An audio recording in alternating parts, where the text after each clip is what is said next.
सभी मेरी माताएं, बहनें, बच्चे जितने पीछे खड़े सबको आगे कर दो, सबको बैठा दो। यहाँ पे आप लोग कुर्सी छोड़ दो, इनको बैठा दो। आप लोग खड़े हो जाओगे, उधर बैठ जाइए। इनका अपमान नहीं होना चाहिए माताओं। और बच्चे जो पीछे खड़े हों वो भी आगे आ जाएं। मेरे बच्चों आओ, आगे आओ जरा, जल्दी आ जाओ। आप बुला लो, आप बच्चे आगे आ जाए।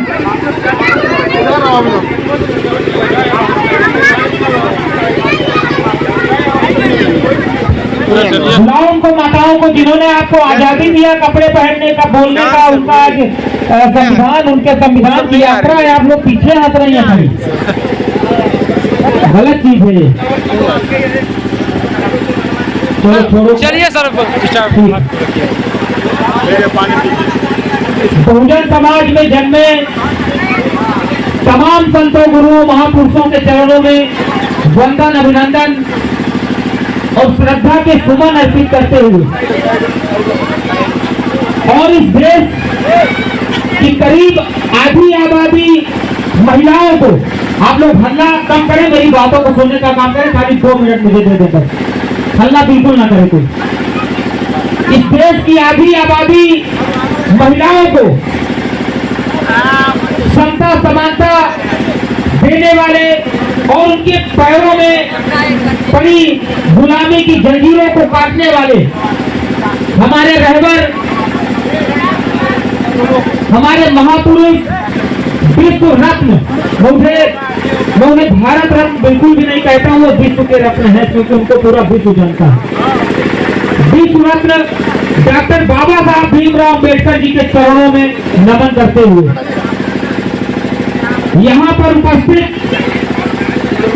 हमारी माताएं, हमारी बहनें और हमारे प्रिय नन्हे मुन्ने बच्चे,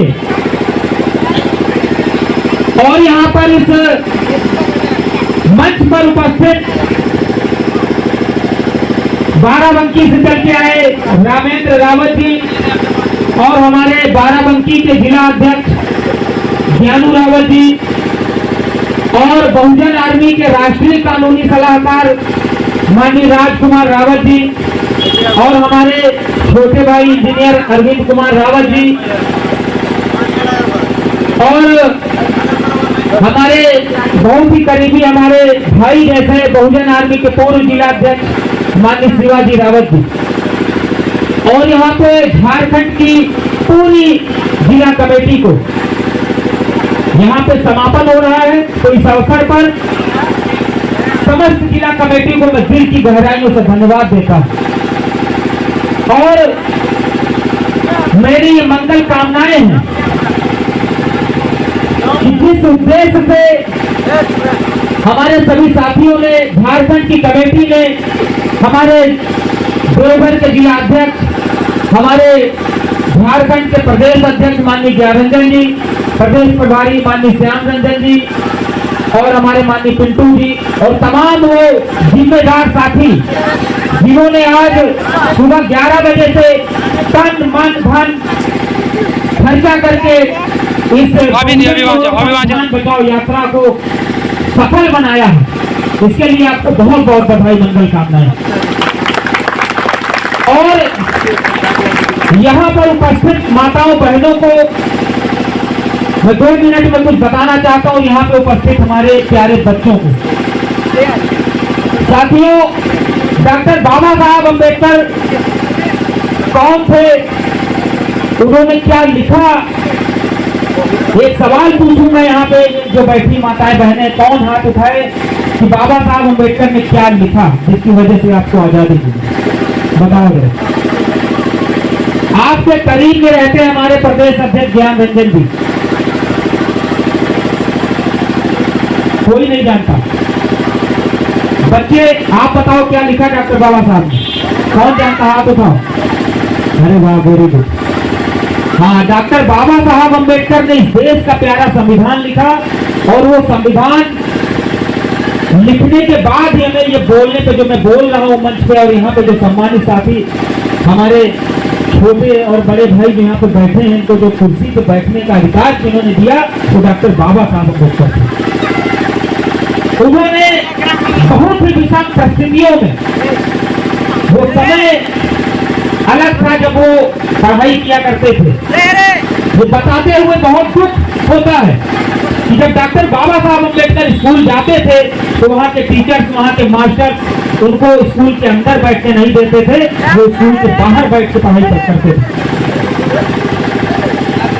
वो स्कूल के बाहर बैठ के पढ़ा करते थे और स्कूल के बाहर बैठ के पढ़कर उन्होंने इस बहुजन समाज के युवाओं की, बहुजन समाज की माताओं की, बहुजन समाज में जन्मे तमाम बच्चों की दशा और दिशा बदलने का काम किया स्कूल के बाहर बैठ के पढ़ने के बाद। लेकिन डॉक्टर बाबा साहब अम्बेडकर ने सोचा मैंने तो बर्दाश्त कर लिया है, मैं तो स्कूल के बाहर बैठकर मैंने तो पढ़ लिया है, लेकिन उन्होंने एक कसम खाई। उन्होंने कसम ये खाई कि मैंने तो पढ़ लिया, लेकिन अगर मैं जिंदा रहा तो मैं अपने देश के दलित समाज को, SC, ST, OBC, माइनॉरिटी समाज के बच्चों को कभी स्कूल के बाहर बैठ के पढ़ने नहीं दूंगा। ये कसम खाई थी उन्होंने और वो हुआ। समय बदला, देश आजाद हुआ। डॉक्टर बाबा साहब भीमराव अम्बेडकर को मौका मिला डॉक्टर भारतीय संविधान लिखने का और उन्होंने वो तमाम छुआछूत, तमाम असमानता दूर करने का काम किया डॉक्टर बाबा साहब अम्बेडकर के संविधान में।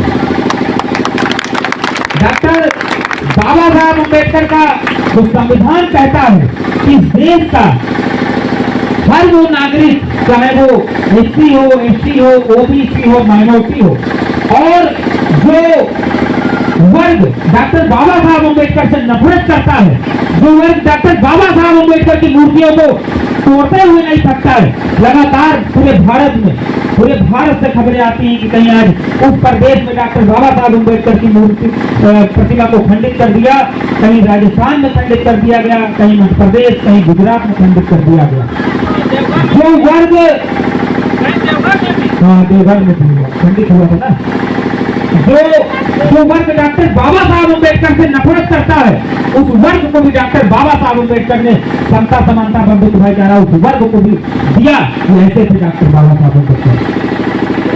डॉक्टर बाबा साहब अम्बेडकर ये चाहते थे कि जब भारतीय संविधान इस देश में लागू हुआ 26 जनवरी 1950 को, तो उनको बड़ी खुशी हुई थी।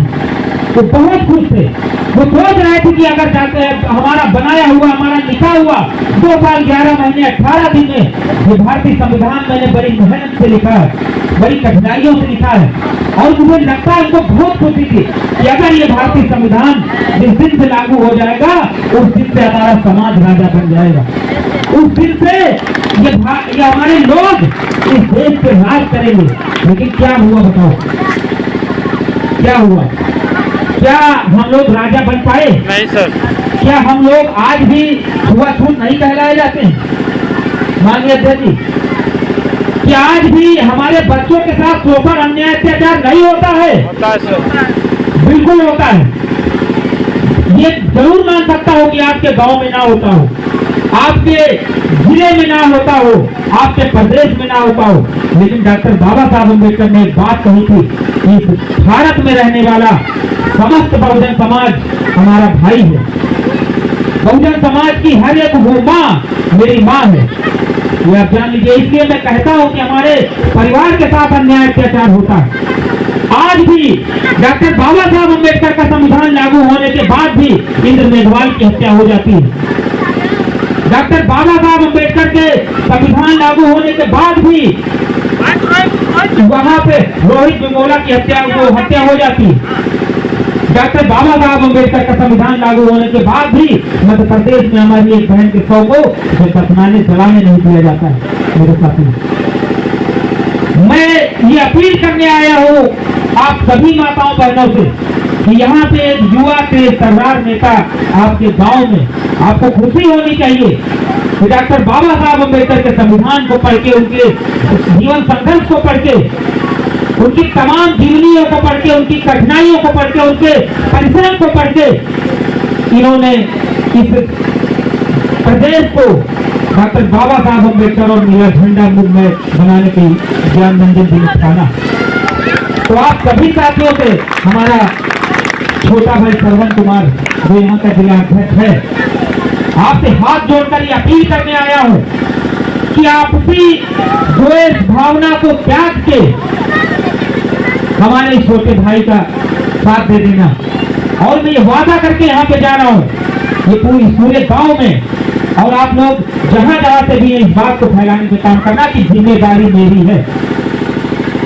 मैं बिल्कुल भी डंके की चोट पे बोलता हूं कि अगर आपने ज्ञान रंजन भाई का साथ दिया, हमारे प्रदेश अध्यक्ष जी का साथ दिया, ज्ञान रंजन जी का साथ दिया, श्रवण जी का साथ दिया, पिंटू का साथ दिया, वो तमाम हमारे पदाधिकारियों का साथ दिया, तो आपके साथ कोई अन्याय अत्याचार शोषण नहीं कर पाएगा। ये बात आप ध्यान दीजिए। चाहे वो थाना हो, चाहे वो तहसील हो, चाहे वो थाना हो, चाहे वो तहसील हो, अगर आपका काम थाने में नहीं होता है तो आप ज्ञान रंजन से बात करना और ये हमको सूचना देंगे, थाने से भी काम आपका होगा और आपका काम तहसील से भी होगा। पुनः ये अपील करके जाऊंगा कि आप इनका साथ देना और डॉक्टर बाबा साहब अम्बेडकर की उस बात को याद रखना। डॉक्टर बाबा साहब अम्बेडकर ने अभी हमने पहले भी बताया था कि उन्होंने कहा था कि हमारे इस कारवां को पीछे मत नहीं रोक देना, अगर आपके पास सत्ता नहीं होगी तो उसको आगे पीछे मत जाने देना। तो इस कारवां को हमारे माननीय प्रदेश अध्यक्ष जी आगे बढ़ाने का काम कर रहे हैं। इनके लिए बहुत बहुत मंगल कामनाएं और इन बच्चों के लिए ढेर सारा प्यार, बहुत आशीर्वाद और बहुत ढेर सारी मंगल कामनाएं। और मैं चाहता हूँ कि डॉक्टर बाबा साहब अम्बेडकर ने सपना देखा था कि हमारे इस देश का बच्चा पढ़ लिख के IAS, DM, SDM बने, तो तमाम यहाँ की इनकी जो माताएं होंगी उन तक अगर मेरी आवाज जा रही है तो उनसे मैं अपील करूंगा, मेरी माताओं की आधी रोटी कम खाना, लेकिन अपने बच्चों को पढ़ाना जरूर, आगे भविष्य में इनको किसी संवैधानिक पद पर बैठाना जरूर। बहुत बहुत धन्यवाद। जय भीम, जय भारत, जय संविधान।